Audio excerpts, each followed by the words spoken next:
السلام عليكم ورحمة الله. عليكم السلام. أعرب مريم، مبروك عليك هذا المعدل العالي، ما شاء الله عليك صراحة.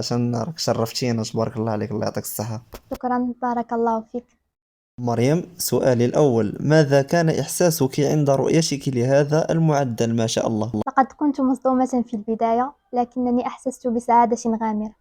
ما هو المعدل الذي كنت تتوقعين أنك ستحصلين عليه قبل إعلان النتائج؟ 19.40. هل أنت راضية على هذا المعدل يا مريم؟ صراحة توقعت ما هو أكثر، لكنني حقا راضية جدا والحمد لله. ما هو السر وراء هذا التفوق؟ أخبرينا به.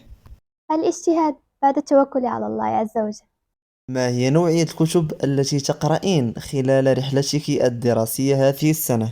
كتب متعلقة بالمنهج الدراسي وبعض القصص والروايات. ما هو دور المدرسة بالنسبة إليك؟ لعبت المدرسة دورا مهما جدا بالنسبة إلي. فقد كانت بيتي الثاني، حيث قضيت فيها معظم أو جل وقتي.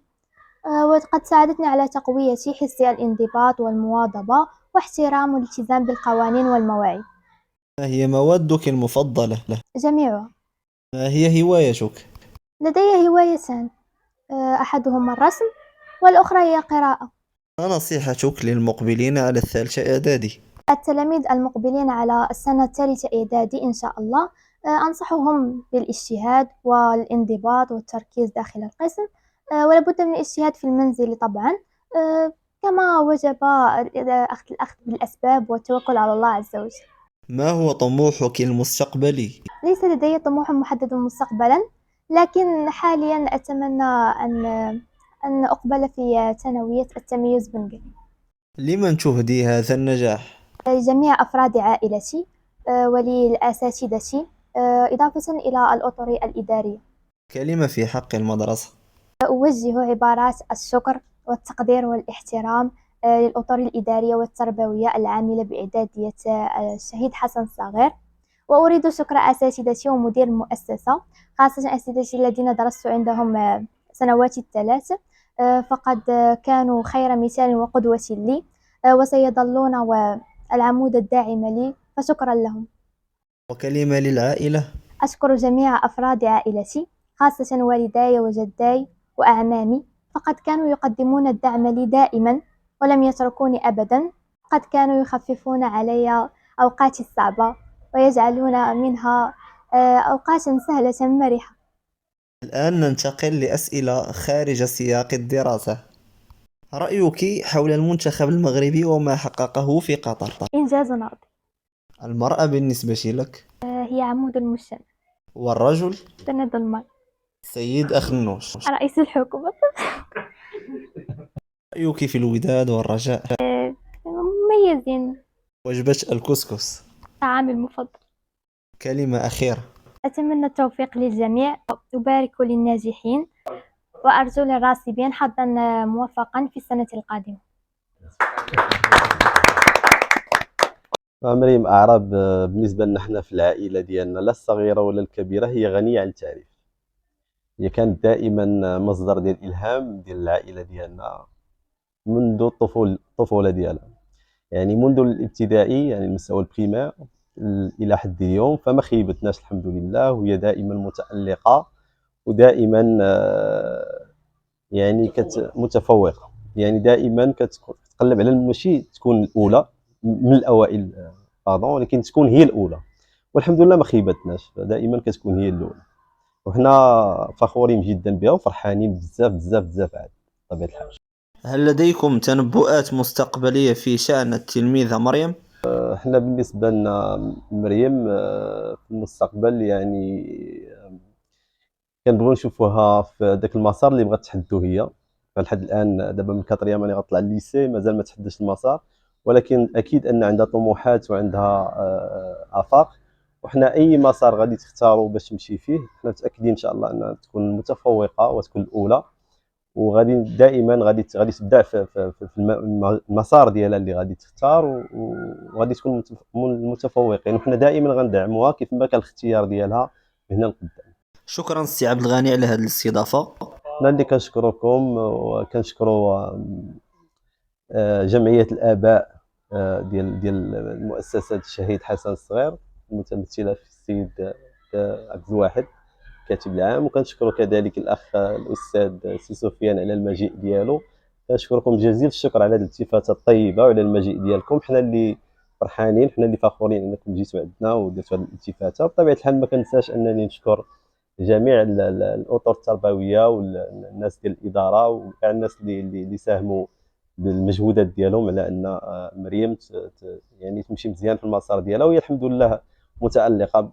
وكنشكر بطبيعه الحال حتى الوالدين، لا الوالدين ديالها الكبار لا الوالدين الصغار لي بارون اللي ما مخلينش من الجهد ديالهم. وفعلا ملي كتكون شويه ديال الصرامه من جهه الوالدين وكيكون الاجتهاد والجد من قبل التلميذ، فكنشوفوا ثمره ديال النجاح بحال اللي عند مريم. والله يوفقها والله يوفق جميع التلميذات، وان شاء الله نشوفها دائما متفوقه في المستوى اللي بغات ان شاء الله. شكرا لكم جزيلا. شكرا. الأم مدرسة، إذا أعددتها أعددت شعبا طيب الأعراق. مرحبا بالوالدة الحنانة. بارك الله فيك. السلام عليكم ورحمة الله. كي دايره مريم معكم في الدار؟ ياك ما كتسلخوها؟ لا بتقول ما كان كاع هي اللي ضربها، ما كدير كاع باش تضرب، الله يحفظها. دابا بيناتنا الحاجة، كي دايرين الأخلاق ديالها وسط الأسرة؟ حنونة ومحترمة والله يحفظها، مؤدبة، وكيرجع الشكر لله سبحانه وتعالى وليكم والمدرسة والماماها وباباها ساهرين معاها فوق جهدهم وعمامها، وحنا داكشي اللي بجهدنا شوية ديال. اش كيبان لك الحاج الأم ديالها كان عندها شي دور مهم؟ ماماها الله يكون منها. شي دعوة الحاجة لوليداتنا ولوليدات المسلمين وبالخصوص كذلك مريم. اللهم يا ربي كنطلب الله سبحانه وتعالى يوفقكم ويوفق وليداتكم ويحفظكم ويحفظهم، والله يجعلهم عند حسن ظنكم في اللي تمنيتوا فيهم ان شاء الله، صحة وسلامة وهنا وستر وتفوق وراحة البال هي كل شيء. الله يحفظكم، الله يكمل سربيسكم على خير، الله يصلح اعمالكم واموركم يا ربي، وسمحوا لنا بزاف. السلام عليكم. وكما يقال ذاك الشبل من ذاك الأسد، كيف ما كيقول الله عز وجل الحاج: والبلد الطيب يخرج نباته بإذن ربه والذي خبث لا يخرج إلا نكدا. هادشي اللي كنشوفوه في البنية مريم ما شاء الله عليها، فهي من بلد طيب ولله الحمد. الحاج، بحكم انك انت الجد ديال مريم، كيفاش كيبان لك التعامل ديالها في البيت والاخلاق ديالها، وكيفاش نتوما كتعاملوا معها داخل البيت؟ الحمد لله طيبة في جميع المسائل. الاحترام مسكينة، الاحترام وحشومية ومعينة بزاف. هي واحد الاحترام بيني وبينها بزاف، والحمد لله ما عمرنا خسرنا معها وما عمرها خسرت معنا، ما عمرها، دائما هي النوارة في المحل. الحمد لله. كنشكركم وهذا شرف ليها وليكم ولنا جميعا. سي مصطفى، مبروك على البنية ديالك، على هاد المعدل اللي حصلات. الله يبارك فيك السيد.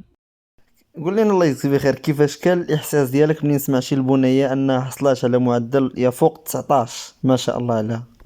بسم الله والصلاة والسلام على رسول الله. صراحة اش نقول لك، نهار كامل وانا شاد التليفون كنتسنى يلوحوا النتيجة، نهار كامل وانا كنتسنى لدرجة من لاحوا ديال الثامن ما تفرقتش عيني على التليفون، بقيت كنتسنى من تلاح ديال التاسعة لقيت بنتي هي الاولى. واش كنتي كتنتظر النجاح ولا كنتي كتنتظر النقطة؟ النجاح انا متأكد الحمد لله ناجحة. بالنسبة للمعدل، شحال كنتي كاع كتوقع انها تقدر تجي في المعدل؟ 19 تقريبا، ما غاديش نزل علينا، درنا 19 18 شي حاجه بحال هكا. المهم 19 قلت زعما متوقعه منا، حيت تبارك الله خدمات ماشي ما خدماتش، يعني كتسهر حتى 3 الصباح 2، ماشي زعما